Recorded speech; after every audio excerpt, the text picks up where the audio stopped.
गहरी रात थी। चिंतित माता पिता अजय और सीमा अपने 8 साल के बेटे आर्यन को मनोचिकित्सक के पास लेकर आए। उनके दिलों में बेटी की मौत का गहरा दुख था।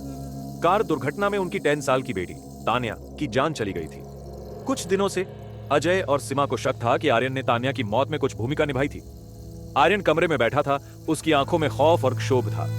डॉक्टर ने उससे पूछा, आर्यन, क्या तुम जानते हो कि तान्या को क्या हुआ? आर्यन ने अपनी छोटी सी आवाज में बस इतना कहा, मैंने उसे नहीं बताया कि वह सड़क पर खेलने के लिए नहीं जाएगी। डॉक्टर की ओर देखा। अचानक कमरे में चौंकाने वाली ठंडक बढ़ गई। उसके पास एक खिलौना था। आर्यन ने चुपचाप कहा, मैंने उसे कहा था कि उसे वो खिलौना छोड़ देना चाहिए, लेकिन उसने नहीं छोड़ा।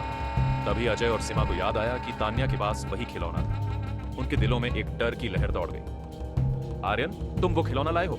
सीमा ने पूछा। आर्यन ने सिर झुकाया और अपनी जेब से एक पुराना धब्बादार खिलौना निकाला।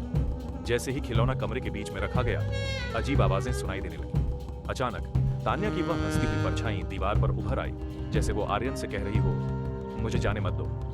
भयभीत माता पिता समझ गए कि उनका बेटा केवल एक निर्दोष बच्चा नहीं था, बल्कि उनके अतीत के अंधेरे राज का उपहार था।